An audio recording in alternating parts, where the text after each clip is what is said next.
오늘 사연의 주인공은 62세 박명자 씨입니다. 박 씨는 이제는 마음이 편안합니다.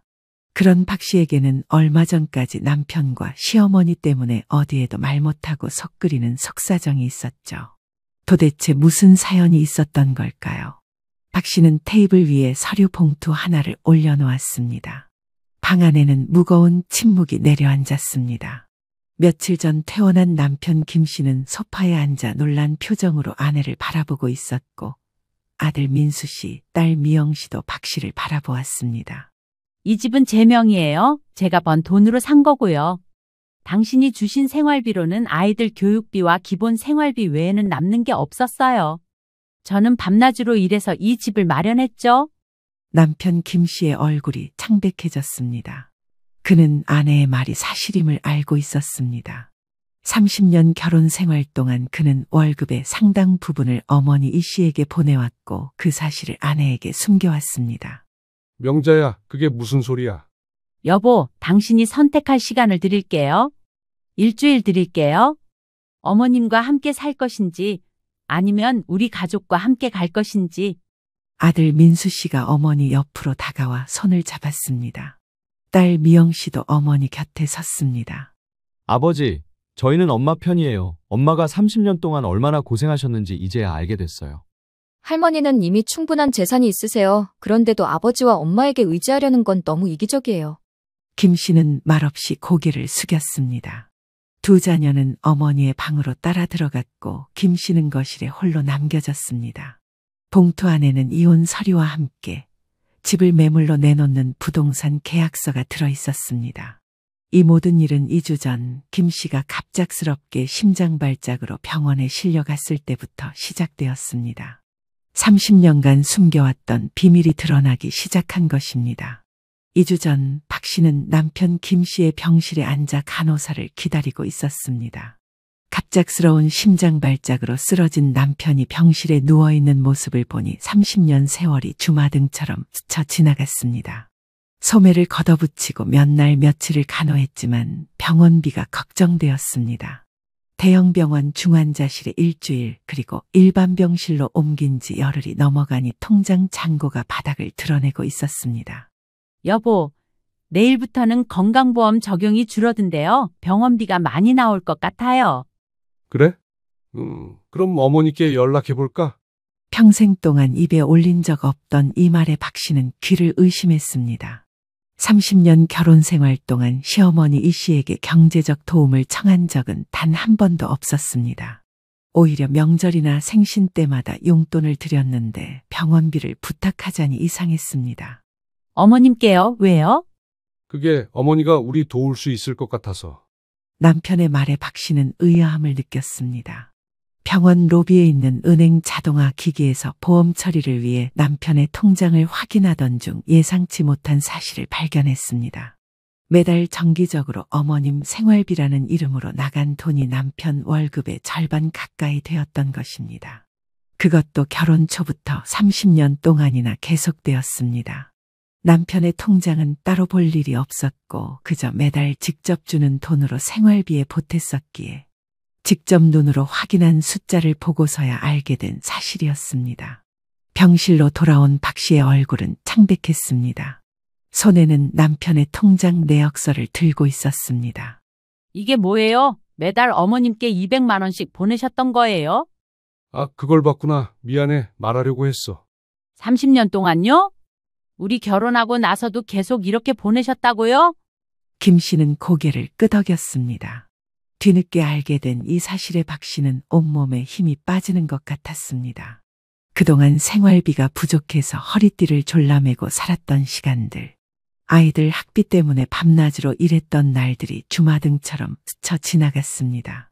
박 씨는 그동안 남편이 생활비를 주기는 하지만 늘 부족하다고 느꼈던 이유를 이제야 알게 되었습니다. 아이들 교육비와 생활비를 감당하느라 자신이 파트타임으로 일을 해야 했던 이유도, 친정 부모님께 제대로 된 용돈 한 번 드리지 못했던 이유도 모두 이 때문이었습니다. 어떻게 나한테 이럴 수 있어요? 매달 200만 원이면 30년 동안 도대체 얼마를 갖다 바친 거예요? 나 그렇게 힘들게 사는 거 보고 아무렇지도 않았어요? 남편 김 씨는 박 씨의 말에 아무런 대답도 하지 못했습니다.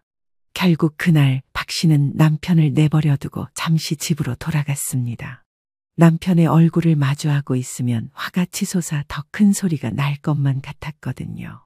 집으로 돌아와서도 허탈하고 화가 나는 마음을 억누르며 뜬 눈으로 밤을 지샜습니다. 다음 날 병원에 도착한 박 씨는 뜻밖의 손님을 만났습니다. 시어머니 이 씨가 병실에 와 있었던 것입니다. 90세의 나이에도 불구하고 시어머니는 여전히 정정했고 화려한 옷차림과 보석이 눈에 띄었습니다. 아이고, 며느리 왔구나. 우리 아들이 이렇게 됐다고 해서 걱정이 돼서 왔어. 어머님, 안녕하세요. 멀리서 오시느라 고생하셨겠어요. 겉으로는 공손했지만 내심 복잡한 감정이 일었습니다. 30년 동안 남편의 월급 절반을 받아가면서도 정작 아들이 아플 때는 병원비 걱정을 하는 며느리에게 도움의 손길을 내밀지 않는 시어머니가 원망스러웠습니다. 어머니, 오셨어요? 멀리서 오시느라 힘드셨죠? 괜찮다, 아들. 그보다 빨리 나아야지. 네가 이러면 누가 나 돌봐줘? 이 말에 박 씨는 눈을 크게 떴습니다. 아들이 중병으로 누워있는데 자신을 돌봐줄 사람을 걱정하는 시어머니의 말에 충격을 받았습니다. 예, 우리 아들 퇴원하면 우리 집에서 좀 쉬어야겠어. 거기가 공기도 좋고. 네, 어머님 댁이요? 그래, 내가 직접 돌봐줘야지. 그리고 이제 나도 나이가 많아서 도움이 필요해. 우리 정호가 약속했잖아. 나중에 나 돌봐준다고. 그 순간 박 씨는 시어머니의 의도를 깨달았습니다. 단순히 아들의 회복을 바라는 것이 아니라 앞으로의 노후를 아들과 며느리에게 의존하려는 계획이었던 것입니다. 30년간 아들의 월급을 받아가면서도 이제는 노후까지 맡기려는 시어머니의 모습에 박 씨는 분노가 치밀었습니다. 병실을 나와 화장실에 들어간 박 씨는 거울 앞에서 깊은 숨을 내쉬었습니다. 더 이상은 참을 수 없었습니다. 이대로 가다가는 남편의 퇴원 후에 시어머니까지 모셔야 할 판이었습니다. 무엇보다 충격적인 것은 남편이 그동안 이런 약속을 했다는 사실이었습니다. 화장실에서 나온 박 씨는 결심했습니다. 이제는 모든 것을 바로잡을 때였습니다. 남편과 시어머니 사이에서 30년 동안 속고 살았던 시간들, 이제는 끝내야 했습니다. 병실로 향하는 발걸음이 무거웠지만 그녀의 눈빛은 단단했습니다. 시어머니와의 대화에서 결정적인 한마디가 오갈 것이고 그것이 앞으로의 삶을 바꿀 것이라는 예감이 들었습니다. 병원 복도에서 박 씨는 흔들리는 다리를 겨우 지탱하며 벽에 몸을 기댔습니다. 남편 김 씨와 시어머니 이 씨가 병실에서 나누는 대화가 복도까지 들려왔습니다. 아들의 월급을 30년간 받아온 것에 대해 당연하다는 듯 이야기하는 시어머니의 목소리에 박 씨는 가슴이 조여드는 것을 느꼈습니다. 정호야, 애미가 뭐라고 하든 신경 쓰지 마. 넌 내 아들이고 네가 나한테 돈 보내는 건 당연한 일이야. 다른 자식들도 다 그렇게 하는 거야. 어머니, 그래도 그 사람이 알고 나서 많이 속상해하는 것 같아요. 걔가 뭘 안다고. 내가 너 키우느라 얼마나 고생했는데 그만큼 받는 게 당연하지. 병실 밖에서 이 대화를 들은 박 씨는 마음을 가다듬고 병실로 들어갔습니다. 시어머니는 갑자기 말을 멈추고 창밖을 바라보았습니다. 불편한 침묵이 방 안을 가득 채웠습니다. 어머님, 커피 한 잔 드릴까요? 됐어. 난 이제 좀 쉬어야겠다. 시어머니가 자리를 피하자 박 씨는 남편 곁에 앉았습니다. 30년 동안 자신에게 비밀을 숨겨온 남편을 바라보며 가슴속에서 복잡한 감정이 일어났습니다. 여보, 솔직하게 말해주세요. 왜 그동안 저한테 말 안 했어요? 30년이에요. 30년. 김 씨는 한동안 말을 잇지 못했습니다. 그는 병실 천장을 바라보다가 천천히 입을 열었습니다. 결혼하기 전부터 약속했어. 어머니 생활비를 내가 책임지겠다고. 결혼 전부터요? 그런 중요한 얘기를 왜 결혼하기 전에 말 안 했어요? 말하면 결혼을 안 하려고 할까 봐. 박 씨는 어이가 없어 웃음이 나왔습니다. 30년 전 결혼할 당시 김 씨는 빈털털이었습니다. 반면 시어머니는 경제적으로 부유해 보였고 임대업을 한다며 월세를 받고 있다고 했습니다. 그런데 알고 보니 큰아들에게 재산을 물려주고 작은아들에게는 평생 생활비를 받아가기로 했던 겁니다. 한마디로 자식으로서 키워주고 재워주고 그동안에 대한 노고를 치하해 달라는 말이었죠.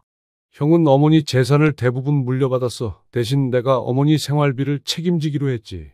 그런 약속이 있었다면 그래도 저한테 말했어야죠.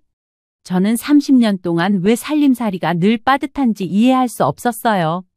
두 아이 키우면서 친정에도 제대로 신경 못 썼는데, 그리고 공평하지도 못한 약속인 걸 아는데 왜 알겠다고 한 거예요? 나한테 말도 없이. 미안해. 정말 미안해. 병실 문이 다시 열렸습니다. 시어머니가 돌아온 것입니다. 그녀는 박 씨를 쳐다보지도 않고 아들에게만 말을 걸었습니다. 정우야, 내가 네 형이랑 통화했어. 네가 퇴원하면 우리 집에서 좀 지내자. 김 씨가 당황한 표정으로 아내를 쳐다보자 시어머니는 박 씨를 힐끗 보며 덧붙였습니다. 며느리도 같이 오면 되지. 방 안의 공기가 무거워졌습니다. 박 씨는 시어머니의 말에 울분이 치솟는 듯 했습니다. 하지만 그 자리에서 아무런 대책도 없이 싸워봤자 이득될 게 없었습니다. 조금 참고 때를 기다려보기로 했습니다. 이틀 후 병원 주차장에서 내리던 박 씨는 익숙한 차량을 발견했습니다. 남편의 형, 즉 시아주버님 김영호 씨의 차였습니다. 그녀는 발걸음을 서둘러 병실로 향했습니다. 병실 문을 열자 김영호 씨와 그의 아내가 와 있었습니다.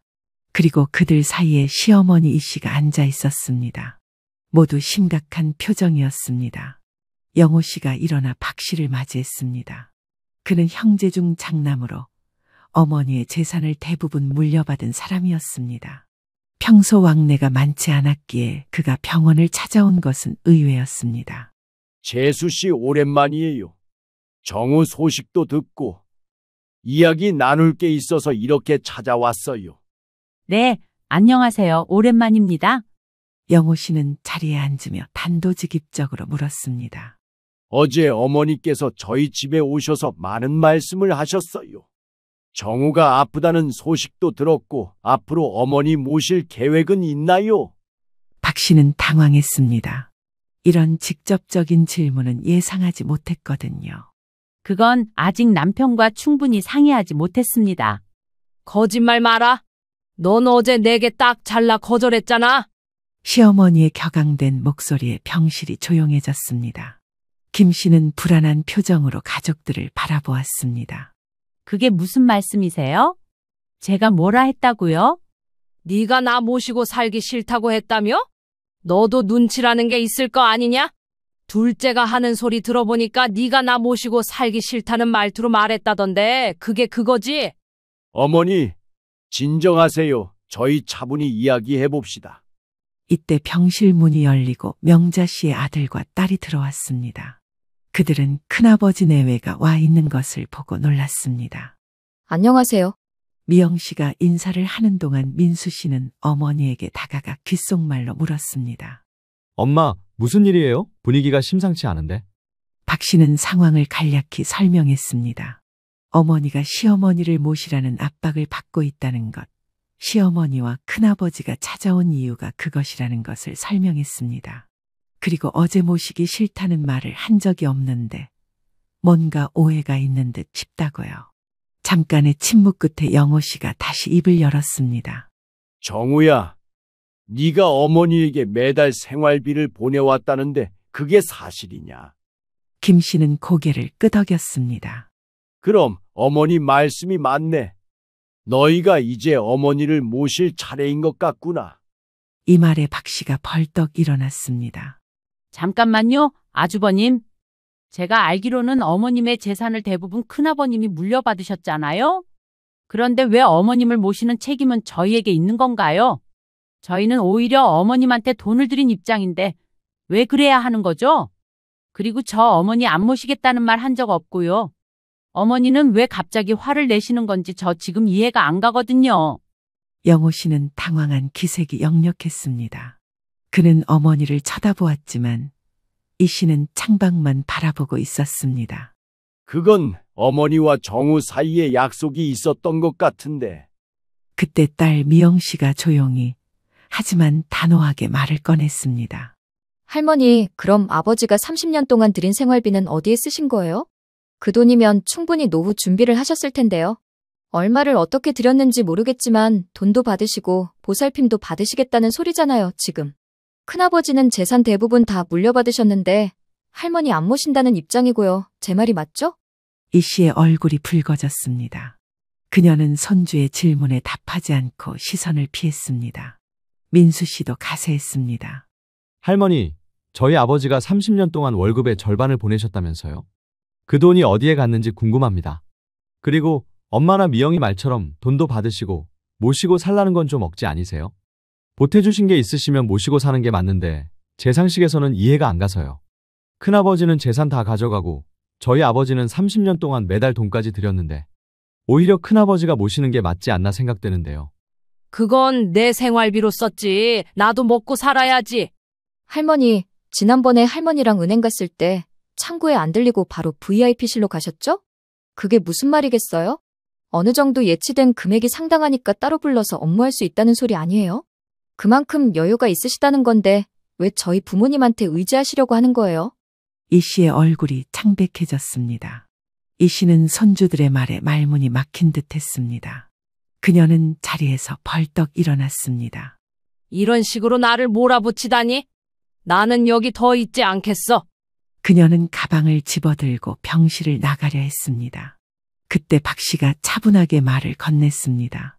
어머님, 제 친정어머니가 돌아가실 때 병원비가 없어서 제 금반지를 팔았던 적이 있어요. 그때 이 사람한테 어디서 돈 좀 구해보라고 그랬어요. 그래서 어머님한테 도움을 청했지만 우리도 빠듯하다고 하셨죠. 저희 없는 살림에 매달 돈 보내드렸는데 그것만 해도 상당한 금액인데 그때 도와주실 수 있는 여력도 있으셨던 거잖아요. 이 씨는 잠시 멈춰서서 박 씨를 노려보았습니다. 그녀의 눈빛에서 분노와 당혹감이 보였습니다. 너는 뭘 안다고 그래. 자식이 부모에게 효도하는 건 당연한 거야. 효도는 자발적으로 하는 거예요. 결혼 전에 계약처럼 맺어놓고 30년 동안 돈을 받아가는 건 효도가 아니라 의무예요. 네 시어머니한테 그런 말을 할 수 있어? 명자야, 너 정말 며느리 자격이 없구나. 김 씨가 조용히 말했습니다. 어머니, 제발 그만하세요. 이 사람이 뭐 잘못한 게 있습니까? 이 씨는 아들의 말에 더욱 분노한 듯 했습니다. 그녀는 손가락으로 박 씨를 가리키며 소리쳤습니다. 이게 다 네 마누라가 시킨 소리지? 자식들까지 이렇게 나한테 대들게 만들다니? 영호 씨는 동생을 향해 미안한 표정을 지었습니다. 그는 이전에는 몰랐던 가족의 비밀을 오늘 처음 알게 된 것 같았습니다. 정우야, 내가 너무 몰랐던 것 같다. 미안하다. 이 씨는 결국 병실을 나갔고 영호 씨와 그의 아내도 뒤따라 나갔습니다. 병실에는 박 씨 부부 그리고 아들과 딸만 남았습니다. 김 씨는 깊은 한숨을 내쉬었습니다. 여보, 내가 정말 미안해. 박 씨는 자리에서 일어나 창가로 걸어갔습니다. 30년간의 비밀이 모두 드러난 지금 그녀는 어떤 결정을 내려야 할지 고민했습니다. 가족을 위해 그리고 자신을 위해 앞으로 어떤 길을 선택해야 할지 생각해야 했습니다. 시어머니 이 씨가 병원을 떠난 후 김 씨의 병실에는 무거운 침묵이 내려앉았습니다. 박 씨는 창가에 서서 병원 주차장을 내려다보고 있었습니다. 시어머니와 아주버님 내외가 병원을 떠나는 모습이 보였습니다. 그때 민수 씨가 먼저 침묵을 깼습니다. 이제 어떻게 해야 할까요? 아버지가 퇴원하시면 할머니를 모셔야 하는 건가요? 박 씨는 천천히 고개를 저었습니다. 그건 아버지가 결정할 일이야. 모두의 시선이 병상에 누워있는 김 씨에게 쏠렸습니다. 그는 잠시 눈을 감았다가 천천히 열며 말했습니다. 내가 잘못했어. 모두에게 미안해. 특히 당신에게 30년 동안 숨겨온 내 잘못이야. 미영 씨가 아버지 곁으로 다가가 손을 잡았습니다. 아버지, 할머니는 이미 충분한 재산이 있는데도 왜 아버지의 월급을 계속 받아가셨던 거예요? 그것도 30년 동안이나. 김 씨는 한숨을 쉬며 대답했습니다. 어머니는 항상 자신의 노후가 불안하다고 하셨어. 큰형이 재산을 물려받았지만 어머니는 그 돈을 완전히 믿지 못하셨나 봐. 그래서 내게 매달 생활비를 달라고 하셨고. 그건 이해할 수 없어요. 할머니가 가진 재산이면 충분히 편안한 노후를 보낼 수 있었을 텐데요. 왜 아버지한테만 그렇게 바라셨는지 이해가 안 간다고요. 저희 어려웠을 때도 안 도와주셨던 거 저 다 기억해요. 할머니가 이럴 줄 아셨어요? 김 씨는 고개를 저었습니다. 어머니는 항상 불안해하셨어. 그리고 난 그냥 효자가 되고 싶었나 봐. 박 씨는 남편의 말에 쓴웃음을 지었습니다. 30년 동안 아내와 자녀들에게 거짓말을 하면서 어떻게 진정한 효자가 될 수 있다고 생각했는지 이해할 수 없었습니다. 아버지, 엄마는 30년 동안 얼마나 고생하셨는지 아세요? 제가 대학 다닐 때 알바하면서 학비 보태려고 했던 거 기억나세요? 그때도 할머니한테 매달 200만 원씩 보내고 계셨잖아요. 김 씨의 눈에 눈물이 고였습니다. 그는 말없이 고개를 끄덕였습니다. 저도 대학 등록금 때문에 휴학하려고 했을 때 돈이 없다고 하셨죠.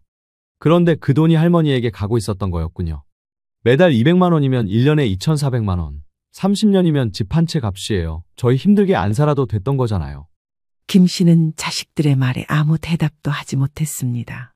그저 고개를 숙인 채 침대 시트를 손으로 꽉 쥐고 있었습니다. 여보, 이제는 결정을 해야 해요.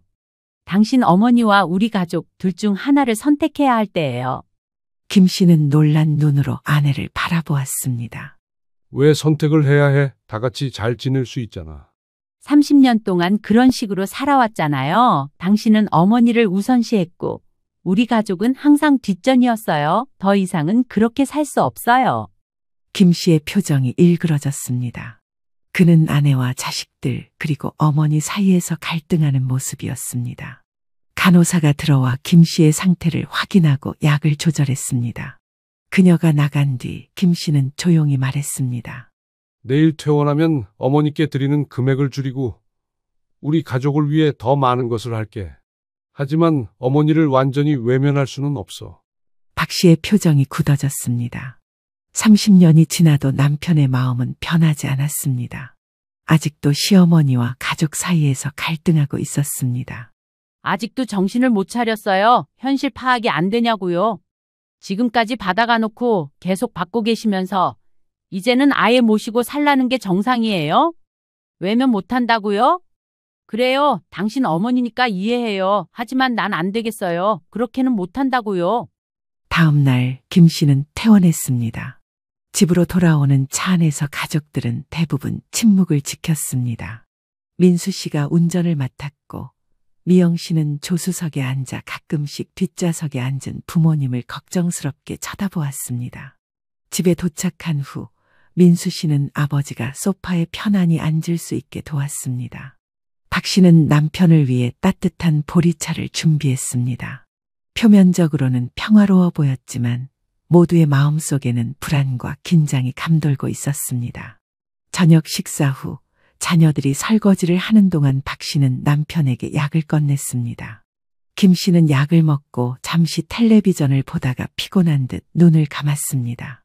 박 씨는 자녀들을 불러 거실에서 조금 떨어진 부엌에서 이야기를 나누었습니다. 너희 아버지가 마음을 정하지 못하고 있어. 할머니와 우리 사이에서. 엄마, 30년 동안 속아온 거예요. 그것도 가족한테 저는 도저히 이해할 수가 없어요. 그래도 엄마, 아버지 입장에서는 할머니도 신경 쓰이실 거예요. 피부치니까. 미영아, 너 왜 그래? 30년 동안 엄마가 얼마나 고생하셨는데. 아버지 때문에 엄마는 자기 부모님한테도 제대로 효도 못하셨어. 할머니는 돈도 많으면서. 오빠, 나도 엄마 편이야. 그냥 아버지 마음도 이해해보려고 하는 거지. 두 분을 다 이해해서 그래. 각자의 사정이라는 게 있는 거잖아. 납득은 어렵지만 최소한의 노력이라도 해보려는 거야. 박 씨는 자녀들의 토론을 들으며 깊은 생각에 잠겼습니다. 이런 상황에서 가족이 분열되는 것은 원치 않았습니다. 하지만 동시에 더 이상 과거처럼 살아갈 수도 없었습니다. 엄마 결정하셨어요? 어떻게 하실 거예요? 아직 생각 중이야. 30년 결혼 생활을 쉽게 정리할 수는 없으니까. 엄마, 혹시 아버지와 이혼을 생각하고 계신 거예요? 박 씨는 잠시 대답하지 않았습니다. 그녀의 침묵이 답을 대신했습니다. 엄마가 어떤 결정을 내리든 우리는 엄마 편이에요. 그동안 너무 고생하셨어요. 박 씨는 두 자녀를 바라보며 미소 지었습니다.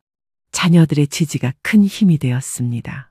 그때 초인종이 울렸습니다.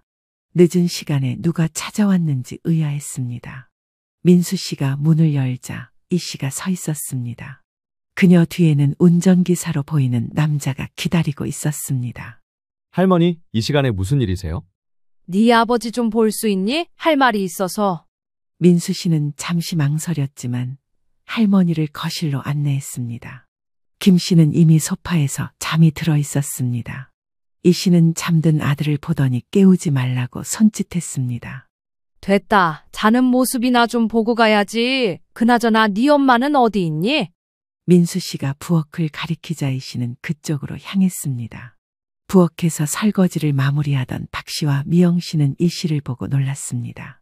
어머님, 이 시간에 어쩐 일이세요? 이 씨는 대답 대신 부엌 테이블에 앉았습니다.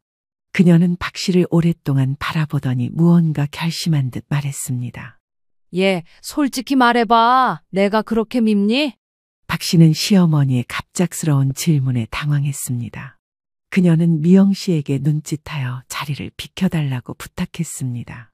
미영 씨는 조용히 부엌을 나갔습니다. 미운 게 아니라 어머님이 30년 동안 저 사람 월급의 절반을 가져가신 것이 이해가 안 되는 겁니다. 그걸 지금까지 감춰왔던 저 사람도 이해가 안 되는 거고요. 제가 말하면 못하게 해요. 사정이 있으면 알겠다고 했었겠죠. 생활비가 없다고 하시면 드려라 했겠죠. 그건 내 아들이 나한테 효도한 거야. 무슨 문제가 있니? 효도는 이렇게 숨어서 하는 게 아니에요. 그리고 어머님은 이미 충분한 재산이 있으시잖아요. 이 씨의 표정이 굳어졌습니다. 그녀는 가방에서 무언가를 꺼내려다 멈추었습니다. 나는 내 노후가 걱정돼서 그런 거야. 늙으면 돈이 많이 필요해. 어머님께서 갖고 계신 재산이면 충분하지 않나요? 왜 굳이 아들 월급까지 탐을 내시는 건데요? 가지고 계신 집, 건물, 세만 받아도 저 사람이 드린 월급보다는 많았을 텐데요. 그걸로도 부족하세요? 너는 아직 늙어보지 않아서 몰라. 언제 무슨 병이 생길지, 얼마나 돈이 들지. 이 말에 박 씨는 조용히 웃음을 터뜨렸습니다. 그녀도 이제 62세, 젊은 나이가 아니었습니다. 게다가 평생 허리띠를 졸라매며 살아왔는데 시어머니는 그녀가 노후에 대해 아무것도 모른다고 말하고 있었습니다. 어머님, 저도 이제 나이가 60이 넘었어요. 저도 노후가 걱정되고 병이 생길까 두렵습니다. 하지만 그렇다고 자식 월급의 절반을 30년 동안 가져가지는 않아요. 그럼 뭐 내가 욕심쟁이라는 거니? 욕심이 아니라 어머님과 저 사람 사이에 그런 약속이 저희 가족에게 얼마나 큰 영향을 미쳤는지 모르시는 것 같아요? 이 씨의 얼굴이 붉어졌습니다. 그녀는 자리에서 벌떡 일어섰습니다. 너는 시어머니한테 그런 말을 할 수 있어? 내가 아들을 키우느라 얼마나 고생했는지 알기나 해. 그때 거실에서 말소리가 들렸습니다. 민수 씨와 미영 씨가 대화를 나누는 목소리였습니다. 미영아, 이거 엄마 당장 보여드리자. 이게 뭐야, 도대체? 확인부터 해야 되지 않을까? 뭐하러 확인을 해? 내역서가 떡하니 이렇게 있는데. 박 씨와 이 씨가 다가가자 민수 씨는 반쯤 접혀있던 종이 2장을 박 씨에게 건넸습니다. 종이를 받아든 박 씨는 표정이 굳어질 수밖에 없었습니다. 그리고 이 씨를 보며 말했죠. 어머님, 이제 저희도 알게 되었네요. 어머님이 정호 씨에게서 받은 돈을 다시 큰아들에게 보내셨다는 것을. 그건 영호가 사업이 어려워서 잠시 도와준 거야. 박 씨가 받아든 종이는 이 씨가 큰 아들 영호 씨에게 매달 돈을 입금했던 내역이었습니다. 이 씨가 통장 정리를 하며 영호 씨의 부탁으로 거래 내역을 갖다 주려고 떼온 서류였죠. 이 씨는 그 상황을 지켜보며 얼굴이 울그락불그락해졌습니다. 시끄러운 소리에 잠에서 깬 김 씨는 대화를 나누고 있는 가족들의 모습을 바라보았습니다. 분위기가 심상치 않다는 것을 알았지만 대화에 함부로 낄 수 없었습니다. 잠시요? 이 통장 내역을 보면 몇 년 동안 정기적으로 보내신 것 같은데요. 이 씨는 더 이상 변명할 말이 없어 보였습니다. 그녀는 가방을 꼭 쥐고 문 쪽으로 향했습니다. 난 더 이상 이런 취급받기 싫어. 정호, 너도 뭐라고 한마디라도 해야지. 뭘 그렇게 멀뚱멀뚱 보고만 있어. 분리하면 늘 자리를 피하시죠. 이미 이것만으로도 충분히 증명되었네요. 아주버님도 어머님도 다 한통속이라는 걸요. 시끄러워. 네가 뭘 안다고 그래? 재수가 없으려니까 나 간다. 아니, 이게 무슨... 박 씨는 시어머니를 쫓아가지 않았습니다. 남편 김 씨는 계속해서 가족들의 눈치를 봐야 했습니다. 그리고 한숨을 푹 쉬고는 방으로 들어가 버렸습니다. 그녀는 자녀들과 함께 테이블에 앉아 천천히 거래 내역을 살펴보았습니다. 적게는 100만 원, 많게는 500만 원까지. 엄마, 할머니가 아버지한테서 돈 받아서 큰아버지한테 보내고 그러면서도 이렇게 많은 돈을 따로 모으신 거예요? 전 이게 제일 이해가 안 가요. 안 받아도 여유가 있으신데 왜 이렇게까지 하신 건지. 박 씨는 깊은 한숨을 내쉬었습니다. 30년 동안 자신과 가족이 얼마나 속아왔는지 이제야 완전히 깨달았습니다. 이제 어떻게 해야 할까요, 엄마?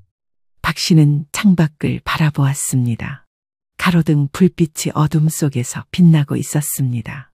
이제 결정할 시간이 됐구나.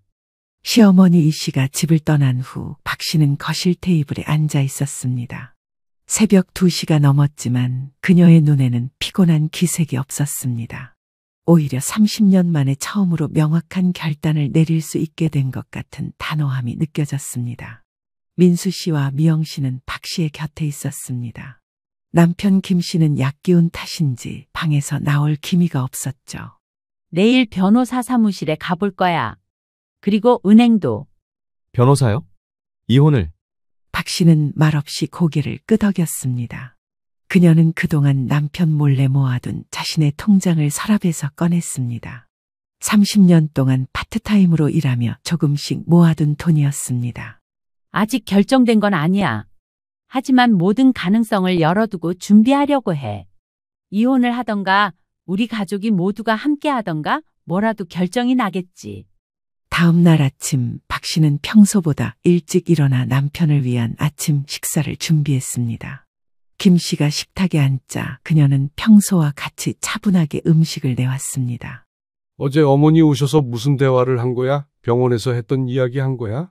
네, 왔다 가셨어요. 당신도 그때 분위기 보고 대충 눈치는 챘을 텐데. 뭐라고 하셨어? 별로 중요한 얘기는 없었어요. 그런데 재미있는 걸 발견했죠. 어머님이 당신에게서 받은 돈을 아주버님한테 보내고 계셨더군요. 김 씨의 젓가락이 멈췄습니다. 김 씨는 놀란 표정으로 아내를 바라보았습니다. 무슨 소리야? 통장 내역을 봤어요. 어머님이 떨어뜨리셨는지 애들이 보고 있더라고요. 소리가 나서 애들한테 받아서 보니 당신에게서 받은 돈의 상당 부분을 정기적으로 보내고 계셨더군요. 김 씨의 얼굴이 창백해졌습니다. 그는 밥을 더 먹지 못하고 젓가락을 내려놓았습니다. 정말이야? 어머니가 형에게 돈을 보냈다고? 네, 은행 내역이 있어요. 김 씨는 혼란스러운 표정으로 한동안 말을 잇지 못했습니다. 그는 어머니가 자신에게 받은 돈으로 형을 도왔다는 사실을 받아들이기 힘든 듯했습니다. 식사를 마친 후 박 씨는 김 씨에게 약을 건네고 집을 나섰습니다. 오늘 그녀는 여러 가지 일을 처리해야 했습니다. 변호사 사무실에 도착한 박 씨는 자신의 상황을 상세히 설명했습니다. 30년간 남편이 월급의 절반을 어머니에게 보낸 것, 그로 인해 가정 경제가 어려웠던 것, 그리고 현재 집의 명의가 자신에게 있다는 사실까지 모두 털어놓았습니다. 변호사는 그녀의 이야기를 주의 깊게 들은 후 몇 가지 조언을 해주었습니다. 이혼을 원할 경우 재산 분할에 관한 내용, 집의 소유권에 대한 남편의 권리, 그리고 별거 중 생활비 문제 등을 설명해 주었습니다. 변호사는 먼저 집 소유권에 대해 설명했습니다. 비록 박 씨의 명의로 되어 있지만 혼인 중 취득한 재산으로 남편에게도 일정 부분 권리가 있을 수 있다고 조언했습니다. 하지만 만약 박명자가 집을 구입할 때 대부분의 자금을 본인이 부담했다는 것을 증명할 수 있다면 분할 비율에서 유리한 위치를 차지할 수 있을 것이라고 했습니다. 변호사와의 상담을 마친 박 씨는 다음으로 은행을 방문했습니다. 그녀는 자신의 통장 내역과 집 구입 당시의 거래 내역을 확인하고 싶었습니다. 30년 전의 기록이라 쉽지 않을 수도 있었지만 다행히 은행에는 모든 기록이 남아 있었습니다. 박 씨는 은행 직원의 도움을 받아 집 구입 당시의 자금 출처를 확인했습니다. 예상대로 대부분의 자금은 그녀의 적금과 친정에서 받은 지원금, 그리고 그녀가 파트타임으로 일해 모은 돈이었습니다. 남편의 통장에서 나온 돈은 전체 금액의 20%도 되지 않았습니다. 은행 업무를 마친 박 씨는 근처 카페에 들러 커피를 마시며 생각을 정리했습니다. 지금까지의 확인 결과 그녀는 법적으로 집에 대한 우선권을 가질 수 있을 것 같았습니다. 하지만 이혼이라는 큰 결정을 내리기 전에 마지막으로 남편에게 기회를 주고 싶었습니다. 그때 박 씨의 휴대폰이 울렸습니다. 딸 미영 씨였습니다. 엄마, 할머니가 또 오셨어요. 아버지랑 이야기하고 계세요. 그래, 내가 지금 갈게. 집으로 돌아가는 길에 박 씨는 마음을 단단히 먹었습니다. 이제는 더 이상 눈치 보며 살지 않겠다고 결심했습니다. 자신의 인생을 되찾을 시간이었습니다. 집에 도착했을 때 시어머니이시는 거실 소파에 앉아 김 씨와 이야기를 나누고 있었습니다. 민수 씨와 미영 씨는 주방에서 조용히 대화를 나누고 있었습니다. 박 씨가 들어서자 모두의 시선이 그녀에게 쏠렸습니다. 아, 왔구나. 네, 어머님 오늘 또 오셨네요. 그래. 어제는 내가 좀 흥분해서 그랬어. 오늘은 차분하게 얘기하러 왔어. 박 씨는 가방을 내려놓고 거실에 앉았습니다. 시어머니의 표정은 어제보다 누그러져 있었지만 그녀의 눈빛에는 여전히 계산적인 무언가가 느껴졌습니다. 어머니가 형에게 돈을 보냈다는 게 사실이래. 형이 사업에 어려움이 있어서. 박 씨는 시어머니를 바라보았습니다. 이 씨는 고개를 들어 며느리와 눈을 마주쳤습니다. 그래. 사실이야. 영호가 사업이 어려워서 도와준 거야. 그게 뭐가 잘못됐다는 거니?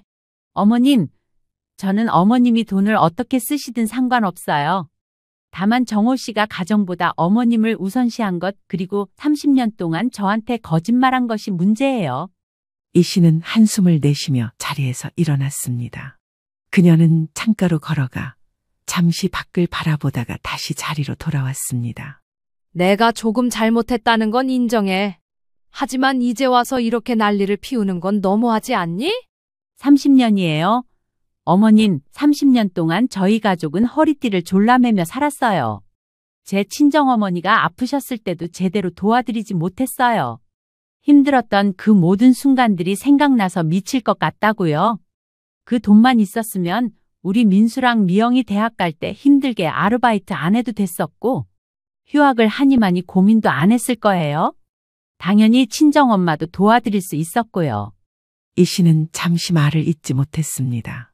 그녀는 김 씨를 바라보았지만 김 씨도 고개를 숙이고 있었습니다. 그래, 미안하다. 하지만 이제 어떻게 하자는 거니? 나도 이제 90이야. 얼마 남지 않은 내 인생 편안하게 보내고 싶어. 어머님은 충분한 재산이 있으세요. 30년 동안 정호 씨 월급을 받아서 모아두신 것도 있고 큰아들에게 물려주신 재산도 있잖아요. 하지만 난 누가 날 돌봐주길 원해. 영혼에는 날 싫어해. 그래서 정호가 날 돌봐줘야 해. 이 말에 박 씨는 쓴웃음을 지었습니다. 그녀는 자리에서 일어나 방으로 들어갔다가 서류 봉투를 들고 나왔습니다. 그 안에는 이혼 서류와 부동산 관련 서류가 들어 있었습니다. 여보, 이제 결정할 시간이에요. 그녀는 테이블 위에 서류 봉투를 올려놓았습니다. 김 씨와 이 씨의 표정이 굳어졌습니다. 이 집은 제 명의예요. 제가 번 돈으로 산 거고요. 당신이 주신 생활비로는 아이들 교육비와 기본 생활비 외에는 남는 게 없었어요. 저는 밤낮으로 일해서 이 집을 마련했죠. 여보, 그게 무슨 소리야?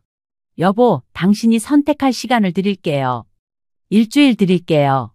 어머님과 함께 살 것인지 아니면 우리 가족과 함께 갈 것인지. 물론 어머니랑 사는 걸 선택해도 저는 이렇다 저렇다 말이 없을 거예요. 이혼하면 그만이니까요. 그동안 많이 참고 살았다고 생각합니다. 오늘 변호사 사무실 다녀온 거예요? 법적으로 아무 문제 없게 조치할 테니까 당신이 선택하고 싶은 대로 해요. 난 더 이상 할 말 없어요. 이 씨는 놀란 표정으로 며느리를 바라보았습니다. 그녀는 이런 상황을 예상하지 못했던 것 같았습니다. 네가 감히 내 아들에게 그런 선택을 강요해? 강요가 아니에요. 어머님, 선택이에요. 정호 씨가 30년 동안 어머님을 선택해왔으니 이제는 가족을 선택할 차례예요.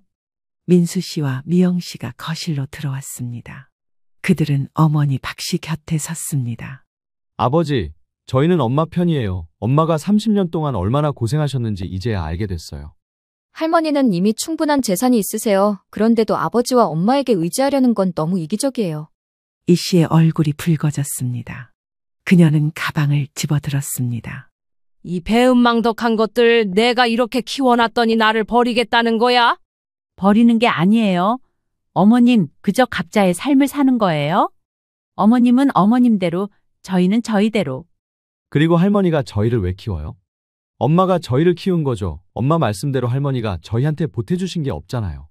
아버지한테 매달 받아갔으면 받아가셨지, 안 그래요? 이 씨는 문을 향해 걸어갔습니다. 그녀는 문 앞에서 잠시 멈춰 돌아보았습니다.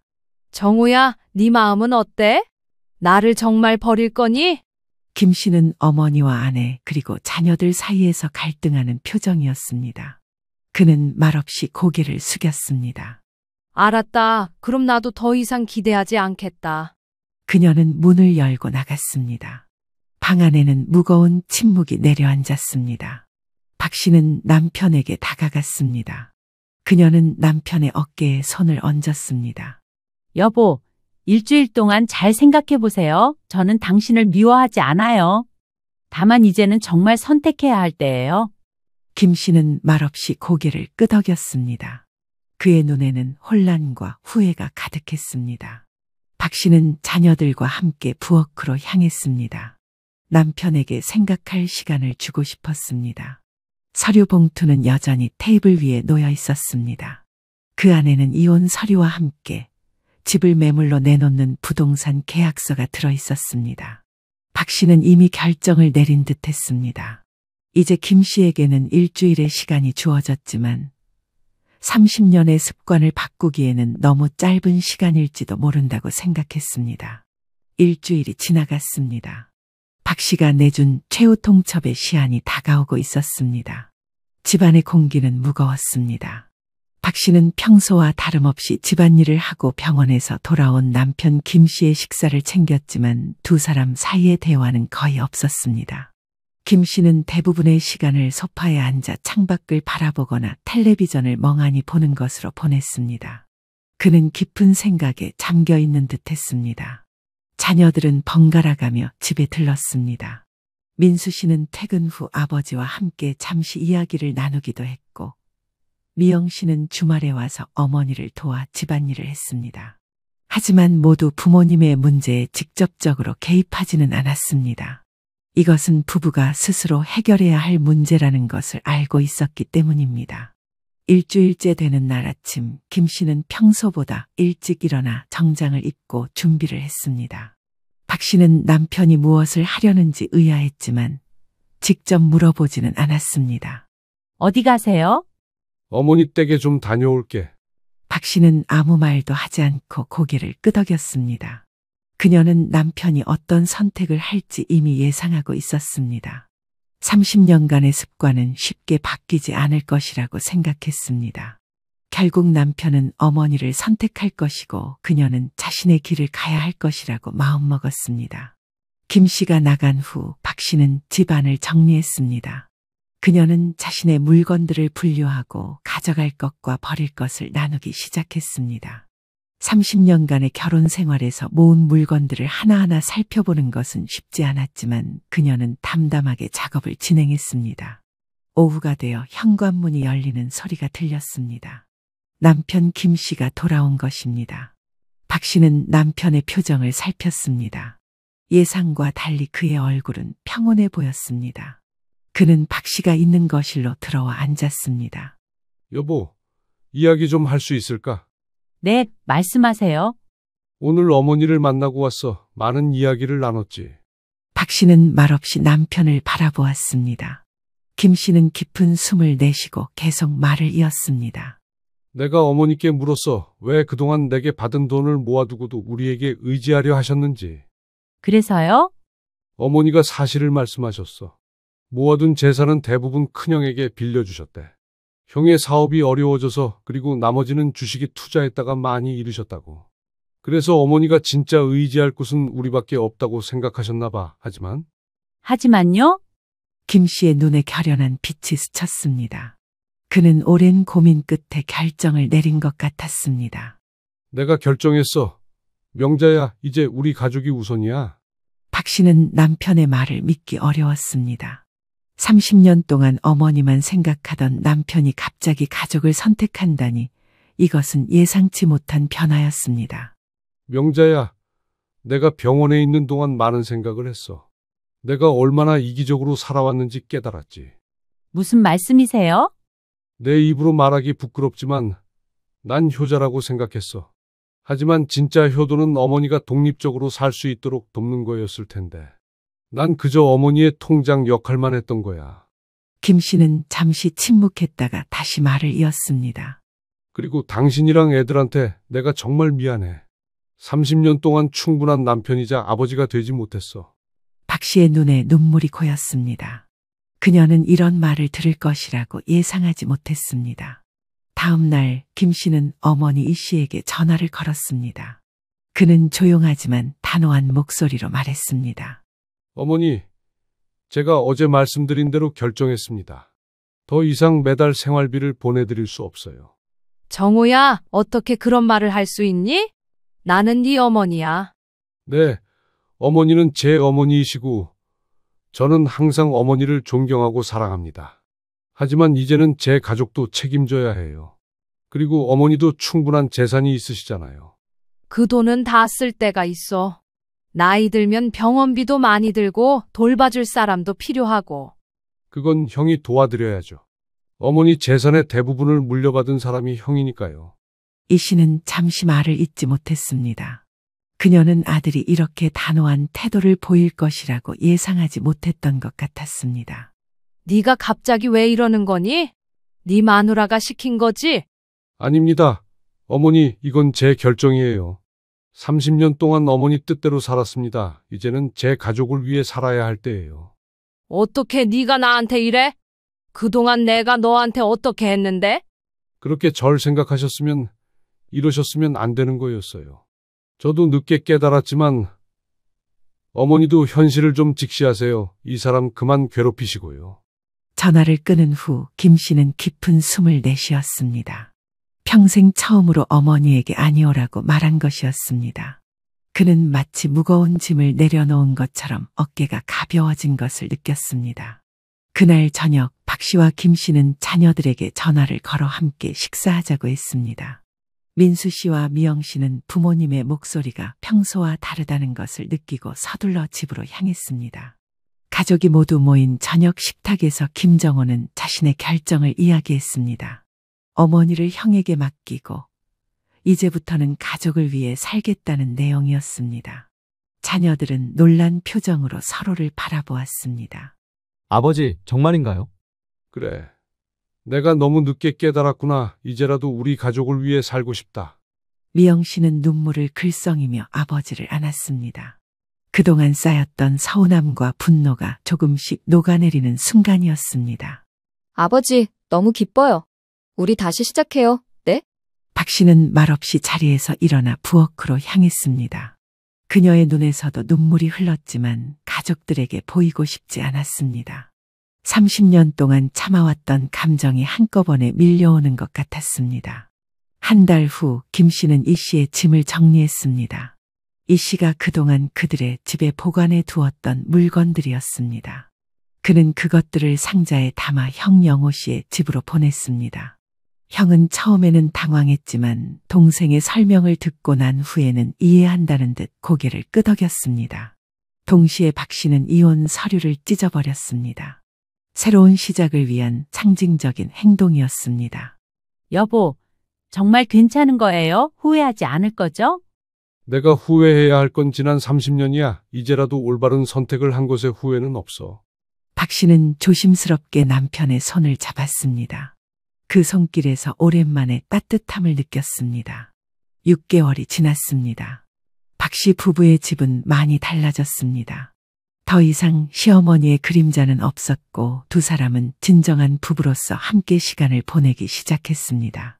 김 씨는 퇴직 후 취미 생활을 즐기며 아내와 함께하는 시간을 소중히 여겼습니다. 주말이면 자녀들이 찾아와 함께 식사를 했습니다. 미영 씨는 최근 승진했다는 소식을 전했고 민수 씨는 결혼 계획을 이야기했습니다. 가족의 대화는 이전보다 훨씬 더 활기차고 따뜻했습니다. 민수야, 결혼은 정말 중요한 결정이야. 서두르지 말고 신중하게 생각해. 네, 아버지와 어머니처럼 오래 행복하게 살고 싶어요. 이 말에 부부는 서로를 바라보며 미소 지었습니다. 과거의 상처를 딛고 이제는 정말 행복한 부부의 모습을 보여주고 싶었습니다. 그러던 어느 날 갑자기 영호 씨에게서 전화가 왔습니다. 어머니 이 씨가 병원에 입원했다는 소식이었습니다. 김 씨와 박 씨는 서둘러 병원으로 향했습니다. 병원에 도착하자 영호 씨가 지친 표정으로 그들을 맞이했습니다. 정우야, 와줘서 고마워. 어머니가 갑자기 쓰러지셔서. 형, 어머니 상태가 어떠세요? 영호 씨는 한숨을 내쉬며 설명했습니다. 어머니의 상태가 좋지 않다고 했습니다. 나이가 많으시니 회복이 쉽지 않을 것이라는 의사의 말도 전했습니다. 병실에 들어가자 이 씨는 산소 마스크를 쓴 채 누워 있었습니다. 90세의 노인이 갑자기 건강이 악화되자 매우 약해 보였습니다. 김 씨는 어머니의 손을 잡았습니다. 어머니, 저 왔어요. 정우예요. 이 씨가 천천히 눈을 떴습니다. 그녀는 아들을 알아보고 희미하게 미소 지었습니다. 박 씨도 다가가 시어머니의 다른 손을 잡았습니다. 어머님, 저희가 왔어요. 걱정 마세요. 이 씨는 박 씨를 바라보며 깜짝 놀란 듯 했습니다. 그녀는 마스크를 잠시 내리고 힘겹게 말했습니다. 미안하다, 얘야. 내가 잘못했어. 박 씨는 시어머니의 사과에 놀랐습니다. 30년 동안 한 번도 들어보지 못한 말이었습니다. 괜찮아요. 어머님, 이제 다 지난 일이에요. 이 씨는 두 사람의 손을 함께 잡았습니다. 그녀의 눈에는 후회와 화해의 기색이 보였습니다. 너희 행복하게 살아라. 내가 방해했구나. 김 씨의 눈에 눈물이 고였습니다. 그는 어머니의 손을 꼭 잡았습니다. 어머니, 이제 걱정 마세요. 저희는 괜찮습니다. 몇 달 뒤 다행히 이 씨는 회복되어 퇴원했습니다. 그녀는 여전히 영호 씨의 집에서 지냈지만 이제는 김 씨와 박 씨도 종종 방문했습니다. 관계는 이전과 달라졌습니다. 더 이상 경제적인 의존이나 부담이 아닌 진정한 가족으로서의 관계가 시작된 것입니다. 1년 후 아들 민수 씨의 결혼식이 열렸습니다. 가족 모두가 모인 자리에서 이 씨는 증손자를 안게 될 날을 기대한다며 미소 지었습니다. 김 씨와 박 씨도 손을 잡고 아들의 새 출발을 축하했습니다. 여보, 우리도 이제 정말 행복해질 수 있을까요? 그래. 늦었지만 이제부터는 진짜 행복한 시간이 될 거야. 박 씨는 남편의 손을 꼭 잡았습니다. 30년의 세월이 헛되지는 않았다고 생각했습니다. 그 시간을 통해 진정한 가족의 의미를 깨달았으니까요. 이제 그들에게는 새로운 시작이 기다리고 있었습니다. 두 사람은 앞으로의 삶에 대해 이야기하며 웃었습니다. 이제 그들은 자신들만의 노후를 계획할 수 있었습니다. 더 이상 누구에게도 구속받지 않고 오직 서로를 위한 시간을 가질 수 있었습니다. 늦게 찾아온 행복이었지만 그만큼 더 소중하게 느껴졌습니다. 그래서 부탁인데, 아버님 집만이라도 저희 앞으로 넘겨주시면 안 될까요? 담보대출이라도 받을 수 있게요. 내가 살고 있는 집을 왜 너희 앞으로 넘기느냐? 아버님이 계속 살아계시는 건 당연하죠. 다만 명의만 바꾸는 거예요. 세금 절약하려면 미리미리 해야 한다고 하던데요. 오늘 이야기의 주인공은 올해 75세 김진수 씨입니다. 지난달부터 가슴 한쪽이 자꾸만 답답하고 숨이 차오르는 증상이 계속되었습니다. 처음에는 그저 나이 들어 생기는 자연스러운 현상이라고 여겼습니다. 평생을 건설 현장에서 몸을 부려가며 살아왔으니 이제 와서 여기저기 고장 나는 것도 당연하다고 생각했죠. 하지만 며칠 전부터는 계단 몇 개만 올라가도 숨이 헐떡거리고 가슴이 조이는 듯한 통증이 심해져서 더 이상 혼자 버티기 어려웠습니다. 김 씨가 사시는 곳은 서울 외곽의 오래된 다세대 주택 2층입니다.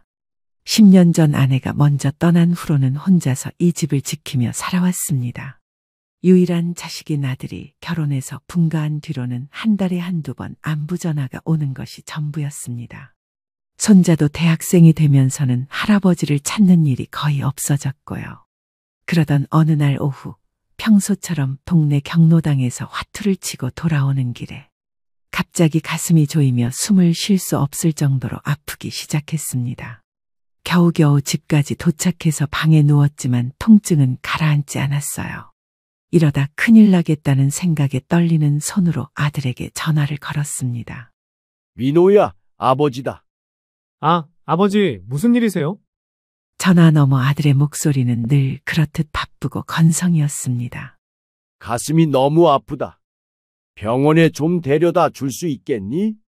지금요? 아버지, 저 지금 회사에서 중요한 회의 중이에요. 119 부르시면 안 돼요? 김 씨는 잠시 말문이 막혔습니다. 평생 자식 하나 잘 키워보겠다고 고생한 결과가 이런 것인가 싶어 허탈했어요. 됐다. 내가 알아서 하마. 아, 아버지, 그런 뜻이 아니라 제가 지금 당장은 어려워서요. 저녁에 일 끝나고 바로 갈게요. 하지만 김 씨는 이미 전화를 끊어버렸습니다. 결국 혼자서 택시를 타고 근처 종합병원 응급실로 향했습니다. 응급실 침대에 누워서도 가슴 통증은 계속되었고 간호사들이 분주하게 움직이는 모습을 보니 상황이 심각하다는 것을 알 수 있었어요. 의사가 와서 기본적인 검사를 한 후에 말했습니다. 어르신, 심전도 결과를 보니 심장에 이상이 있는 것 같습니다. 더 정밀한 검사가 필요해요. 그게 심한 건가요? 일단 입원하셔서 정확한 진단을 받아보시는 게 좋겠습니다. 김 씨는 병원 침대에 누워 천장을 바라보며 깊은 한숨을 내쉬었습니다. 이렇게 아픈 상황에서도 자식은 회의가 더 중요하다고 하니 과연 자신이 이 아들을 위해 평생을 바친 것이 옳았던 일인지 의문이 들었어요. 그제야 아들에게서 전화가 왔습니다. 아버지, 어디 계세요? 집에 없으시던데. 병원이다. 병원이요? 어느 병원이에요? 지금 갈게요. 하지만 정작 아들이 병원에 나타난 것은 다음 날 오후였습니다. 며느리도 함께 왔지만 두 사람 모두 어색한 표정이었어요. 하루 종일 혼자 병원 침대에 누워있던 김 씨는 그들을 보며 씁쓸한 마음이 들었습니다. 아들 부부가 병원에 도착했을 때는 이미 해가 저물고 있었습니다. 며느리 영미가 손에 들고 있던 과일 바구니를 침대 옆 탁자에 놓으며 입을 열었습니다. 아버님, 괜찮으세요? 왜 혼자 오셨어요? 말은 그렇게 했지만 영미의 눈빛에서는 진심 어린 걱정이라고는 찾아보기 어려웠습니다. 오히려 김 씨의 몸을 위아래로 훑어보는 시선이 마치 상태를 점검하러 온 사람처럼 느껴져 기분이 썩 좋지 않았어요. 김 씨는 아무렇지도 않은 척 그들을 의자로 안내했습니다. 의사 선생님은 뭐라고 하시던가요? 심장이 많이 안 좋단다. 큰 수술을 해야 할 수도 있다고 하더구나. 그 말에 아들과 며느리는 서로의 얼굴을 빠르게 쳐다봤습니다. 김 씨는 그 순간 그들의 눈빛에서 걱정보다는 다른 감정을 읽을 수 있었어요. 수술비는 많이 나올 것 같나요? 그건 왜 묻느냐? 아, 그냥 미리 준비를 해야 할 것 같아서요. 영미는 잠시 말을 멈추더니 조심스럽게 다른 이야기를 꺼냈습니다. 아버님, 그런데 혹시 보험은 들어두신 게 있으세요? 있긴 하지만 오래된 거라 별로 안 나올 거다. 미리 점검을 했어야 하는 건데. 어쨌든 그러면 현금으로 내야겠네요. 아들의 목소리에는 은근한 불만이 섞여 있었습니다. 마치 왜 미리 준비를 안 해뒀냐는 식이었어요. 그때 영미가 병실 안을 둘러보더니 갑자기 다른 질문을 했습니다. 아버님, 요즘 혼자 계시기 힘드시죠? 집 관리도 어려우실 텐데. 그럭저럭 살만하다. 하지만 이번 일로 건강도 많이 안 좋아지셨으니까 앞으로가 걱정이에요. 영미는 계속해서 김 씨의 생활 환경에 대한 질문들을 던졌습니다. 혼자서 요리는 어떻게 하는지, 청소는 누가 하는지, 월 생활비는 얼마나 드는지, 겉으로 보기에는 시아버지를 걱정하는 며느리 같았지만 김 씨는 그녀의 진짜 의도를 느낄 수 있었습니다. 왜 갑자기 그런 것들을 자세히 묻는 건데? 아니에요. 그냥 저희가 도와드릴 수 있는 게 있나 해서요. 하지만 영미의 다음 말에서 본색이 드러났습니다. 그런데 아버님, 혹시 은행에 적금이나 예금 같은 건 얼마나 있으세요? 갑작스러운 질문에 김 씨는 당황했습니다. 도대체 그걸 왜 묻는데? 아버지, 저희가 뭐 다른 속셈이 있어서 묻는 게 아니에요. 만약에 수술비가 많이 나오면 어떻게 준비할지 미리 알아봐야 하지 않겠어요? 영미가 더 구체적으로 물었습니다. 집도 아버님 명의로 되어 있는 거 맞죠? 혹시 담보대출 같은 건 없으시고요? 담보대출은 없다. 집은 내 명의가 맞고. 다행이네요. 그럼 혹시 필요하면 집을 담보로 대출을 받을 수도 있겠네요. 김 씨는 며느리의 말에 뭔가 석연치 않은 기분이 들었습니다. 자신의 건강보다 재산 상황을 더 꼼꼼히 파악하려는 것 같았거든요. 아버지, 저희가 괜히 이런 걸 묻는 게 아니에요. 요즘 의료비가 얼마나 비싼지 아시잖아요. 그래도 그럭저럭 치료받을 정도는 될 거다. 그래도 미리미리 준비해 두시는 게 좋아요. 나이도 있으시고. 영미는 말끝을 흐렸지만 그 의미는 충분히 전달되었습니다. 김 씨는 그제야 이들이 정말로 무엇을 원하는지 알 것 같았어요. 며칠 후 정밀검사 결과가 나왔습니다. 관상동맥 협착증이 심한 상태로 즉시 스텐트 시술이 필요하다는 진단이었습니다. 수술비는 보험 적용을 받아도 상당한 금액이 필요했어요. 자금 여유가 없던 상황은 아니었던지라 김 씨는 크게 무리 없이 수술을 받을 수 있었습니다. 하지만 의사는 앞으로 꾸준한 관리가 필요하며 언제든 재발할 수 있다고 경고했습니다. 환자분, 다행히 시술은 잘 끝났습니다. 하지만 약물 치료를 계속 받으셔야 하고 정기적인 검진도 필수예요. 얼마나 자주 와야 합니까? 한 달에 한 번씩은 오셔야 하고 혈압약이랑 혈전 방지약은 평생 드셔야 합니다. 퇴원 당일 김 씨가 집으로 돌아가려고 준비하고 있을 때 아들 부부가 다시 나타났습니다. 이번에는 평소보다 훨씬 진지한 표정이었어요. 아버지, 저희가 상의 드릴 게 있어서요. 무슨 상의? 아버님 혼자 계시기도 힘드시고 이번 일로 건강도 많이 안 좋아지셨으니까 저희가 좀 더 자주 신경 써드려야 할 것 같아서요. 영미의 말은 얼핏 들으면 효부처럼 들렸지만 김 씨는 그들의 진짜 의도를 눈치챘습니다. 그런데 아버님, 솔직히 말씀드리면 저희도 경제적으로 여유가 없어서요. 지훈이 대학 등록금도 있고. 맞아요. 아버지 병원비도 앞으로 계속 나올 텐데 저희가 다 감당하기엔 좀 부담스러워요. 김 씨는 갑자기 화가 났습니다. 자신이 병원비를 대달라고 한 적도 없는데 벌써부터 부담스럽다고 하다니요. 내가 언제 너희한테 병원비 대달라고 했느냐? 그런 뜻이 아니에요. 아버님, 저희도 아버님을 도와드리고 싶은 마음은 굴뚝 같은데 현실적으로 어려워서요. 그때 영미가 본격적으로 본론을 꺼냈습니다. 그래서 저희가 생각해 본 게 있는데요. 아버님 명의로 된 집이나 적금 같은 것들을 저희 앞으로 미리 정리해 두시는 게 어떨까 해서요. 갑자기 무슨 소리냐? 아버지, 듣기 싫으시겠지만 현실적으로 말씀드리는 거예요. 만약에 아버지한테 무슨 일이라도 생기면 상속 절차도 복잡하고 세금 문제도 있거든요. 영미가 더 구체적으로 설명했습니다. 요즘 상속세가 얼마나 비싼지 아세요? 미리미리 정리해두지 않으면 나중에 절반 이상을 세금으로 내야 할 수도 있어요. 내가 아직 죽지도 않았는데 벌써부터 그런 계산을 하고 있었구나. 아버지, 오해하지 마세요. 저희가 아버지 재산을 탐내는 게 아니라 효율적으로 관리하자는 뜻이에요.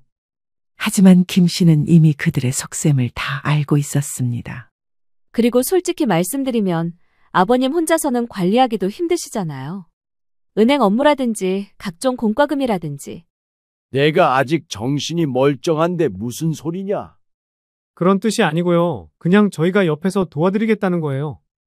영미는 계속해서 재산 정리의 필요성을 강조했습니다. 집값도 많이 올랐으니까 이참에 팔아서 저희 집 근처로 이사 오시는 것도 좋을 것 같고요. 그러면 저희가 더 자주 뵐 수도 있고. 왜 내 집을 팔아야 하냐? 그게 지금 퇴원하면서 할 소리야. 혼자 계시기엔 너무 크잖아요. 관리비도 많이 나올 텐데 작은 곳으로 옮기시면 훨씬 편하실 거예요. 그리고 남은 돈으로는 저희가 잘 관리해 드릴 수 있고요. 요즘 적금 금리도 낮으니까 다른 투자 방법도 알아보고. 김 씨는 더 이상 들을 수가 없었습니다. 됐다. 오늘은 집에 가서 쉬고 싶으니 이만 가거라. 아버님, 저희 말 좀 들어보세요.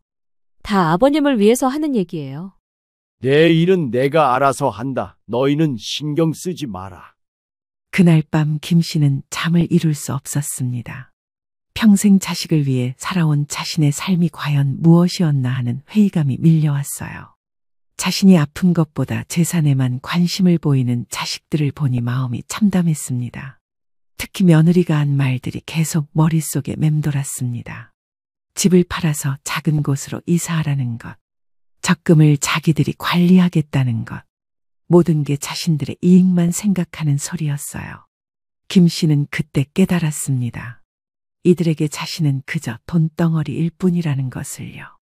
김 씨가 집으로 돌아온 후 일주일이 지났을 때였습니다. 아들 부부는 거의 매일같이 전화를 걸어왔습니다. 어느 날 오후 또다시 전화벨이 울렸습니다. 아버지, 몸은 좀 어떠세요? 그럭저럭이다. 아버지, 저희가 지난번에 말씀드린 거 생각해 보셨어요? 집 문제 말이에요. 아직 생각 중이다. 아버님, 전화 바꿔받았어요. 저예요. 영미가 전화를 받더니 더욱 직접적으로 나왔습니다. 아버님, 솔직히 말씀드릴게요. 지훈이 내년에 등록금이 또 올라간다고 하는데 저희가 준비할 돈이 부족해요. 그건 너희가 알아서 할 일 아니냐? 맞아요. 저희가 해결해야 할 문제죠. 그런데 아버님도 아시잖아요. 요즘 경기가 얼마나 어려운지. 영미는 계속해서 자신들의 경제적 어려움을 늘어놓았습니다. 남편 월급으로는 생활비도 빠듯하고 아이 교육비는 계속 올라가고. 그래서 부탁인데 아버님 집만이라도 저희 앞으로 넘겨주시면 안 될까요? 담보대출이라도 받을 수 있게요. 내가 살고 있는 집을 왜 너희 앞으로 넘기느냐? 아버님이 계속 살아계시는 건 당연하죠. 다만 명의만 바꾸는 거예요. 세금 절약하려면 미리미리 해야 한다고 하던데요. 김 씨는 더 이상 듣고 싶지 않아서 전화를 끊어버렸습니다. 하지만 다음 날에도 그 다음 날에도 전화는 계속 왔습니다. 때로는 아들이, 때로는 며느리가 번갈아가며 같은 이야기를 반복했어요. 그러던 중 어느 날 저녁, 예고도 없이 아들 부부가 집으로 찾아왔습니다. 이번에는 손자 지훈도 함께였어요. 할아버지, 안녕하세요. 지훈아, 오랜만이구나. 할아버지, 몸은 괜찮으세요? 응, 괜찮다. 하지만 지훈은 금세 어색한 표정이 되었습니다.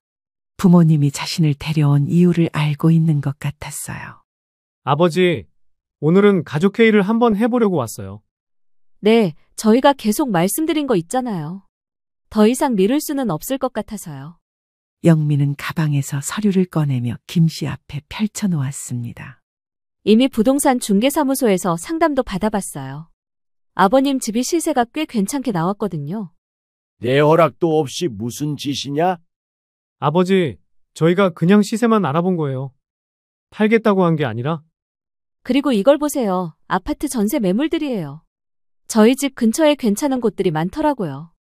영미가 보여준 매물들은 모두 김 씨가 살던 집보다 훨씬 작고 낡은 곳들이었습니다. 왜 내가 이런 곳으로 이사를 가야 하느냐?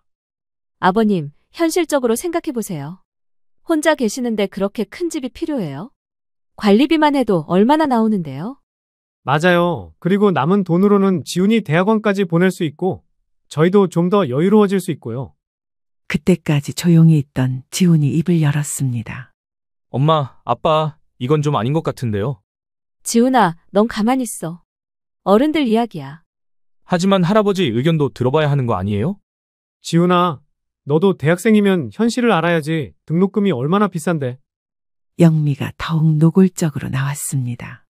아버님, 솔직히 말씀드릴게요. 아버님 나이가 이제 75이시잖아요. 언제까지 혼자 사실 수 있겠어요? 그게 무슨 말이냐?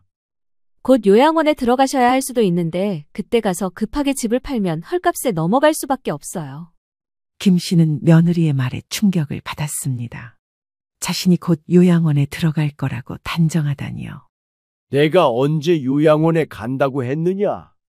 아버지, 영미가 그런 뜻으로 한 말이 아니에요. 그냥 만약의 경우를 대비해서. 아니에요. 저는 현실적으로 말씀드리는 거예요.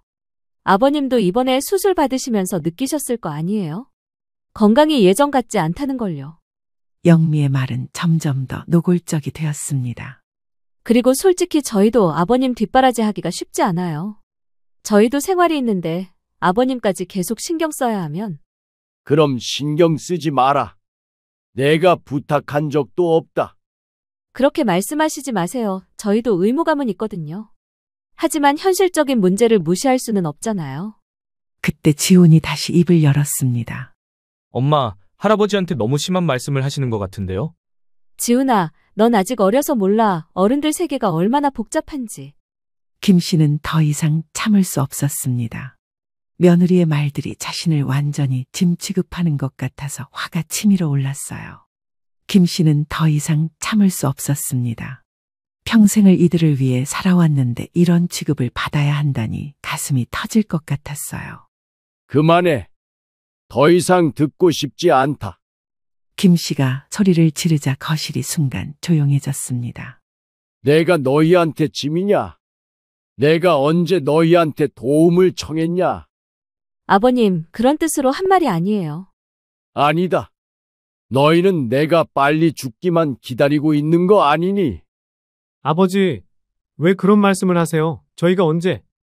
내 건강은 관심도 없으면서 내 재산에만 눈이 벌게져 있잖아. 김 씨의 목소리는 분노로 떨리고 있었습니다. 그동안 쌓였던 모든 서운함과 분노가 한꺼번에 터져나왔어요. 내가 평생 무엇을 위해 살았는지 아느냐? 너희를 위해서였다. 그런데 너희는 내게서 무엇을 얻어낼까만 생각하고 있어. 할아버지, 지훈이 말을 걸려고 했지만 김 씨는 손을 들어 막았습니다. 지훈아, 너는 잘못이 없다. 하지만 네 부모는 정말 실망스럽구나. 저런 걸 지금까지 자식이라고 믿고 있었으니 다 내 업보인 거지. 아버님, 진정하세요. 이야기를 차근차근 해보자고요. 차근차근? 벌써 몇 번을 이야기했는데 뭘 더 차근차근 해? 김 씨는 자리에서 벌떡 일어났습니다. 나가거라. 당장 내 집에서 나가. 아버지, 저흰 가족이잖아요. 왜 이래요? 가족? 진짜 가족이라면 아픈 아버지를 이렇게 대하겠느냐? 영미가 한 발 더 나갔습니다. 그럼 아버님은 저희를 어떻게 생각하세요?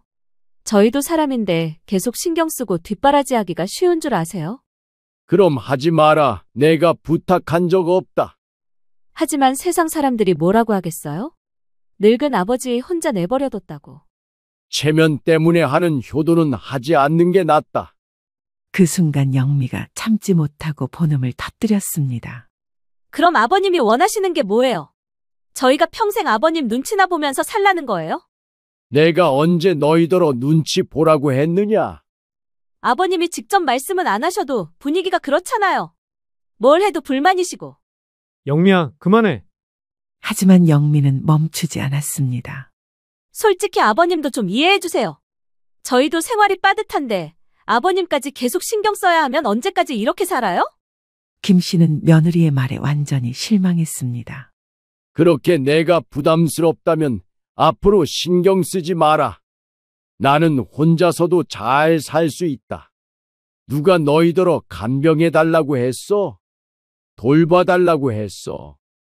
난 아무것도 안 했는데 니들이 난리치는 거잖냐. 내가 너희한테 병원비 한 푼을 받아 쓰기를 해 뭐를 해? 지금까지 해줬으면 더 해줬지 못 해주진 않았다. 그런데 뭐가 모자라서 그러는 거야. 내 집 팔지 말고 니들이 사는 집이나 팔아서 등록금 마련하던지 해. 할아버지, 엄마가 말을 잘못했어요. 사과드릴게요.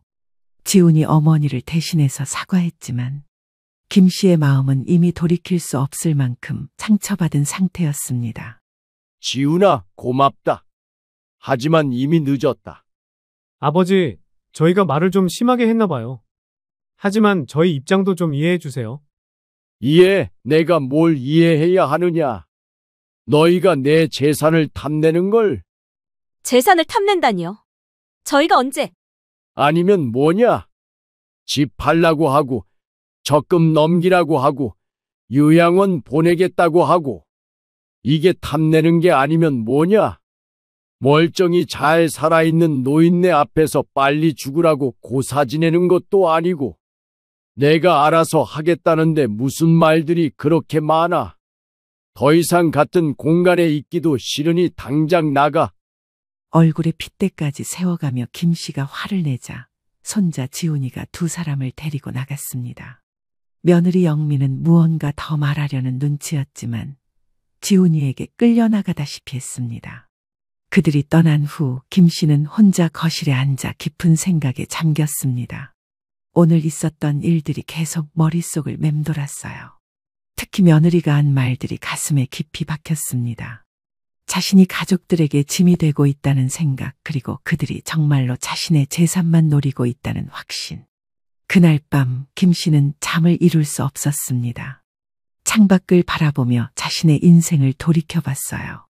평생을 자식을 위해 살아왔는데 결국 이런 대접을 받게 될 줄이야. 새벽이 되어서야 김씨는 중대한 결심을 했습니다. 이런 식으로 살 수는 없다고, 뭔가 근본적인 변화가 필요하다고 생각했어요. 다음 날 아침 김씨는 일찍 일어나 동네를 산책했습니다. 평소보다 더 오랫동안 걸으면서 마음을 정리했어요. 산책 중에 동네 사회복지관 앞을 지나게 되었습니다. 그곳 게시판에는 독거노인 지원 프로그램과 각종 봉사활동 안내문들이 붙어 있었어요. 김 씨는 그 안내문들을 유심히 읽어봤습니다. 자신처럼 혼자 사는 노인들이 많다는 것, 그리고 그런 분들을 위한 다양한 도움이 있다는 것을 알게 되었습니다. 문득 생각이 들었습니다. 자신의 돈이 탐욕스러운 자식들에게 가는 것보다는 정말 도움이 필요한 사람들에게 쓰이는 게 낫지 않을까. 그 순간 김 씨는 평생 해보지 못한 상상을 했습니다. 만약 자신이 가진 모든 것을 기부한다면, 자식들이 그토록 원하던 재산이 한 푼도 남지 않는다면, 생각만 해도 속이 시원해지는 것 같았습니다. 굳은 결심을 한 김 씨는 며칠 뒤 사회복지관 문을 열고 들어갔습니다. 접수대에 앉아있던 젊은 여성이 반갑게 맞아주었어요. 어르신, 안녕하세요. 무엇을 도와드릴까요? 저 기부에 대해서 상담받고 싶습니다. 기부 상담이요? 네, 잠시만 기다려주세요. 잠시 후 사회복지사인 이 씨가 김 씨를 상담실로 안내했습니다. 어르신, 어떤 종류의 기부를 생각하고 계세요? 제가 가진 재산을 전부 기부하고 싶습니다. 전부요? 어르신, 그건 매우 중대한 결정인데요. 가족분들과는 상의해 보셨나요? 가족들한테는 말하고 싶지 않습니다. 저 혼자 결정한 일이에요. 이 씨는 김 씨의 진지한 표정을 보더니 천천히 고개를 끄덕였습니다. 어르신, 혹시 무슨 특별한 이유라도 있으신가요? 김 씨는 잠시 망설이다가 지난 몇 주간 있었던 일들을 차근차근 설명했습니다. 자식들이 어떻게 재산만 노렸는지, 어떤 모욕적인 말들을 했는지. 정말 힘드셨겠어요. 하지만 어르신, 기부는 한 번 하시면 되돌릴 수 없어요. 정말 신중하게 생각해 보셔야 해요. 이미 결심했습니다. 제 돈이 탐욕스러운 사람들한테 가는 것보다는 정말 필요한 곳에 쓰이는 게 낫겠어요. 어르신의 마음은 이해하지만 법적인 절차도 복잡하고요. 그리고 기부 후 어르신 생활은 어떻게 하실 건가요? 연금도 나오고 기초생활비 정도는 충분합니다. 별로 필요한 것도 없고요. 이 씨는 김 씨의 의지가 확고한 것을 보고 구체적인 절차를 설명해 주기 시작했습니다. 일단 정신건강의학과에서 정신상태 진단을 받으셔야 해요. 그리고 공증사무소에서 공증도 받으시고요. 그 정도야 얼마든지 할 수 있습니다. 그리고 어르신, 기부하실 금액이 어느 정도인지. 집 팔면 2억 정도 나올 것 같고 적금이 8천만 원 정도 있습니다. 그럼 총 3억 가까이 되시네요. 정말 큰 금액이에요. 김 씨는 단호하게 고개를 끄덕였습니다. 일주일 후 김 씨는 모든 법적 절차를 마쳤습니다. 정신과 의사도 만나보고 공증도 받고 기부 서류도 모두 준비했어요. 그리고 드디어 실행에 옮기기 시작했습니다. 먼저 부동산 중개사무소에 가서 집을 내놓았어요. 중개사는 깜짝 놀랐습니다. 어르신, 이 집이 시세보다 너무 싸게 나온 것 같은데요. 좀 더 받으실 수 있을 텐데. 빨리 팔리는 게 중요합니다. 가격은 상관없어요. 그래도 어르신 가족분들과는 상의해 보셨나요? 제 집 제가 팔겠다는데 왜 남한테 상의를 해야 합니까? 김 씨는 부동산에 집을 내놓고 깊은 한숨을 내쉬었습니다. 답답함의 한숨이 아니라 이제야 시작이라는 뜻의 설레임과도 같았죠. 그렇게 일주일 만에 집이 팔렸습니다. 그 다음에는 은행에 가서 적금을 모두 해지했어요. 은행 직원도 의아해했습니다. 어르신, 이 적금들이 아직 만기가 안 됐는데 지금 해지하시면 이자를 많이 손해보세요. 괜찮습니다. 어차피 다른 곳에 쓸 돈이니까요. 혹시 사기를 당하시는 것 아니죠? 요즘 노인분들을 상대로 사기가 많아서. 사기 아닙니다. 제가 자발적으로 하는 일이에요. 모든 돈이 준비되었습니다. 총 2억 7천만 원이었어요. 김 씨는 떨리는 마음으로 사회복지관을 다시 찾았습니다.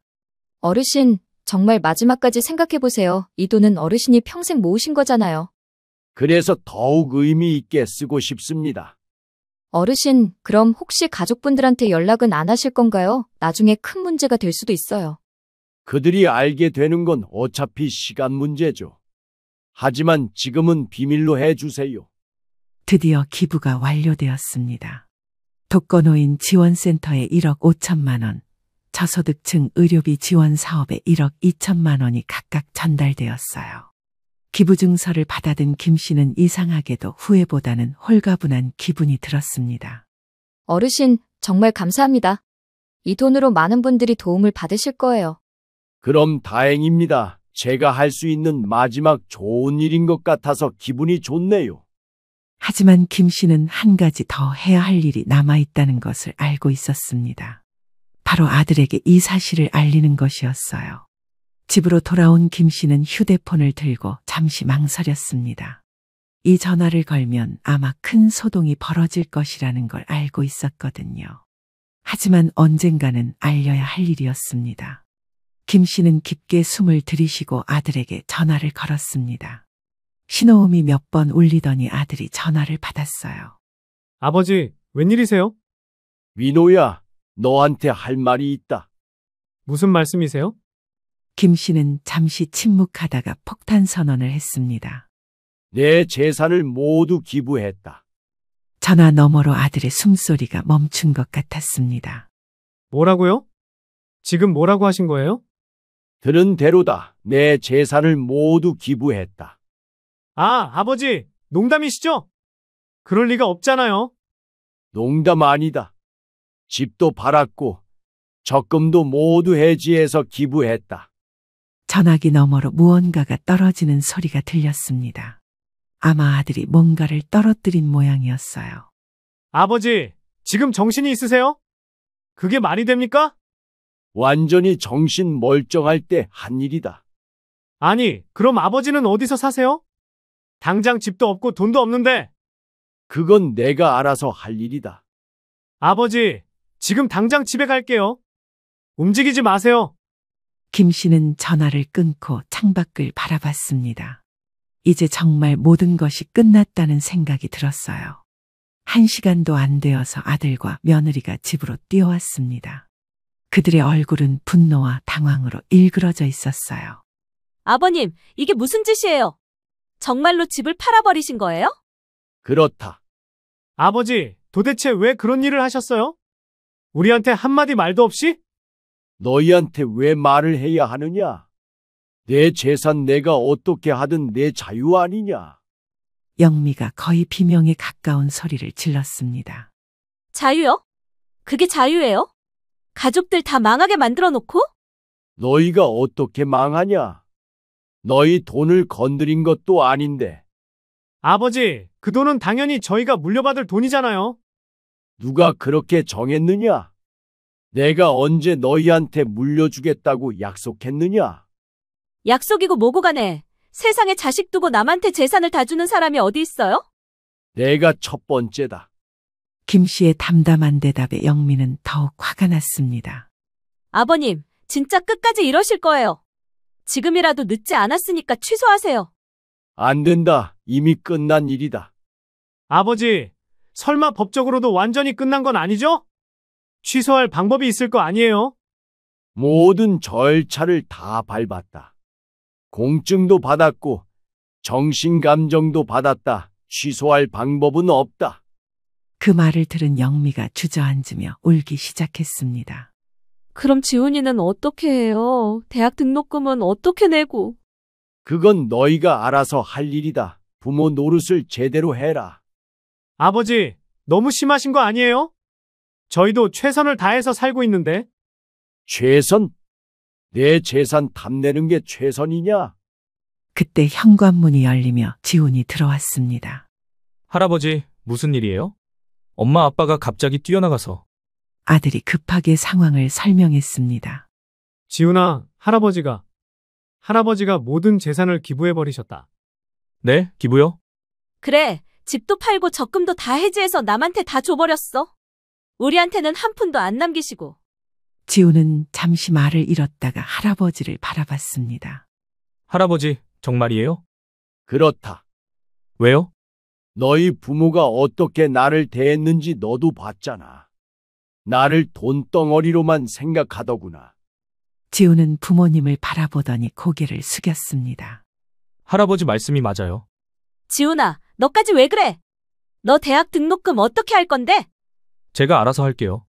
장학금도 있고 알바도 할 수 있어요. 지훈아, 네가 그렇게 쉽게 말하지만. 아빠, 엄마, 할아버지한테 너무 심했어요. 저도 지켜보면서 마음이 아팠거든요. 영미가 지훈에게 화를 냈습니다. 지훈아, 네가 뭘 안다고 그런 말을 해. 어른들 일에 끼어들지 마. 하지만 잘못된 건 잘못된 거잖아요. 할아버지를 요양원에 보내겠다고 하고 집 팔라고 하고 그게 맞는 일이었어요? 입장 바꿔서 생각해보세요. 두 분이 나이 들어서 이런 상황에 제가 그러면 안 서운하실 것 같아요? 그때 오냐 이러고 마실 거 아니잖아요. 네가 어떻게 그런 말을 해. 자식이 돼가지고 말이야. 보세요. 잘못된 거라는 거 엄마도 아시는 거잖아요. 그럼 두 분도 할아버지한테 이러시면 안 되죠. 그놈의 돈이 뭐길래 서로 감정 상하게 그러시는 건데요? 그냥 신경 쓰지 마시라고요. 할아버지 건강이 우선이지 돈이 우선이에요? 진짜 이런 말까지는 안 드리려고 했는데요. 제가 다 부끄러울 지경이에요. 김 씨는 손자의 말을 들으며 가슴이 뭉클했습니다. 지훈이만 제대로 된 생각을 하고 있구나. 아버지, 그럼 정말 저희한테는 아무것도 안 남겨주실 거예요? 너희한테 줄 게 하나 있다. 아들과 며느리의 눈이 번쩍했습니다. 뭐예요? 교훈이다. 돈보다 중요한 게 무엇인지 배워라. 교훈이요. 그딴 걸로 어떻게 살아요? 그딴 것? 너희한테는 정말 돈밖에 없구나. 김 씨는 자리에서 일어났습니다. 이제 갈 시간이다. 오늘부터 나는 임대 아파트에서 살 거다. 아버지, 그래도 혈육인데. 혈육이면 뭐 하느냐? 진짜 가족이 되지 못했는데. 김 씨는 미리 준비해둔 가방을 들고 현관으로 향했습니다. 지훈아, 너 말은 언제든지 할아버지를 찾아와도 된다. 네, 할아버지 자주 찾아뵐게요. 김 씨는 마지막으로 아들 부부를 바라봤습니다. 너희도 언젠가는 내 마음을 이해할 날이 올 거다. 6개월이 지났습니다. 김 씨는 시내 한쪽에 있는 작은 임대 아파트에서 새로운 생활을 시작했어요. 매일 아침 일찍 일어나서 동네를 산책하고 사회복지관에서 자원봉사를 하며 하루를 보냈습니다. 처음에는 낯설었지만 이제는 이런 생활이 훨씬 마음 편했어요. 어느 날 오후 복지관에서 봉사활동을 마치고 나오는데 익숙한 목소리가 들렸습니다.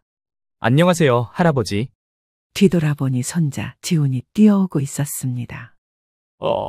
지훈아, 여기는 어쩐 일이니? 할아버지 찾아뵈러 왔어요. 집 주소 물어물어서 찾아왔는데 복지관에서 봉사하신다고 하더라고요. 그래, 요즘 여기서 시간을 보내고 있다. 밥은 먹었니? 아직이요. 할아버지랑 같이 먹고 싶어서 일부러 안 먹고 왔어요. 김 씨는 손자와 함께 근처 식당으로 갔습니다. 오랜만에 만난 지훈의 얼굴이 예전보다 훨씬 밝아 보였어요. 학교는 잘 다니고 있니? 네, 장학금도 받고 알바도 하면서 잘 다니고 있어요. 네 부모는 어떻게 지내니? 그게 처음에는 정말 힘들어 하셨어요. 특히 엄마가. 지훈은 잠시 망설이더니 계속 말했습니다. 하지만 요즘은 많이 달라지셨어요. 아빠도 회사에서 더 열심히 일하시고 엄마도 파트타임 일을 시작하셨어요. 그래? 네, 그리고 할아버지 말씀을 자주 하세요. 자신들이 너무 잘못 생각했었다고. 김 씨는 그 말을 들으며 마음이 복잡했습니다. 할아버지, 부모님이 사과하고 싶어 하세요. 정말 진심으로 후회하고 있어요. 지훈아, 고맙다. 하지만 이미 지나간 일이다. 그래도 가족인데 한 번만 기회를 주시면 안 될까요? 김 씨는 잠시 생각해 봤습니다. 화가 안 나는 건 아니었지만 이제는 원망보다는 안타까운 마음이 더 컸어요. 언젠가는 만날 수도 있겠지. 하지만 지금은 아직 때가 아닌 것 같구나. 며칠 후 복지관에서 특별한 소식을 들었습니다. 어르신, 좋은 소식이 있어요. 무슨 소식입니까? 어르신이 기부해주신 돈으로 독거노인 급식 프로그램이 확대됐어요. 그리고 의료비 지원도 받으신 분들이 벌써 50명이 넘어요. 그래요? 정말 다행이네요. 그리고 어르신께 감사 편지도 많이 와 있어요. 읽어보시겠어요? 김 씨는 사회복지사가 건네준 편지들을 하나씩 읽어봤습니다. 편지에는 한 할머니의 이야기가 적혀 있었어요. 김 씨의 기부금 덕분에 수술을 받을 수 있게 되었다는 내용이었습니다. 또 다른 편지에는 한 할아버지가 매일 따뜻한 식사를 할 수 있게 되어서 너무 감사하다는 글이 적혀 있었어요. 김 씨는 편지들을 읽으며 가슴이 뭉클했습니다. 자신의 돈이 정말 필요한 곳에 쓰이고 있다는 사실이 이렇게 기쁠 줄 몰랐어요. 제가 한 일이 이렇게 많은 분들에게 도움이 되고 있었군요. 어르신 덕분이에요. 정말 고맙습니다. 그날 저녁 김 씨는 작은 아파트 거실에 앉아 창밖을 바라봤습니다. 예전에 살던 큰 집이 그립지 않다고 하면 거짓말이겠지만 지금의 생활이 훨씬 마음 편했어요. 무엇보다 매일 의미 있는 일을 하며 살아간다는 것이 큰 기쁨이었습니다. 한 달 후 지훈이 또 찾아왔습니다.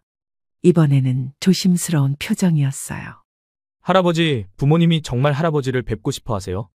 아직도 그 얘기냐? 할아버지, 부모님이 정말 많이 변하셨어요. 이제는 돈 얘기를 전혀 안 하세요. 그래? 네, 그리고 할아버지가 하신 일이 얼마나 대단한 건지 이제야 알겠다고 하시더라고요. 김 씨는 손자의 간절한 눈빛을 보며 마음이 흔들렸습니다. 할아버지, 제 생일이 다음 주인데 그때 한 번만 오시면 안 될까요? 지훈이 생일? 네, 20살 되는 생일이에요. 할아버지가 안 계시면 의미가 없을 것 같아서요. 김 씨는 잠시 고민하더니 고개를 끄덕였습니다. 그래, 지훈이 생일이라면 가야지. 지훈의 생일날 김 씨는 작은 선물을 들고 아들 집을 찾았습니다. 정말 오랜만이었어요. 문을 열고 나온 아들과 며느리의 모습이 예전과는 달랐습니다. 두 사람 모두 수척해져 있었고 특히 눈빛이 많이 달라져 있었어요. 아버지. 아버님. 김 씨는 그들을 바라보며 많은 감정이 교차했습니다. 여전히 서운한 마음도 있었지만 그래도 가족이라는 생각이 들었어요. 지훈이 생일 축하하러 왔다. 할아버지, 정말 감사해요. 그날 저녁 가족들은 오랜만에 함께 식사를 했습니다. 예전과는 분위기가 완전히 달랐어요. 아무도 돈 얘기를 하지 않았고 서로를 진심으로 걱정하는 마음이 느껴졌습니다. 김 씨는 그제야 깨달았습니다. 때로는 모든 것을 잃어야 진짜 소중한 것을 찾을 수 있다는 것을요. 그리고 자신의 선택이 가족들에게도 소중한 교훈을 주었다는 것을 말이에요.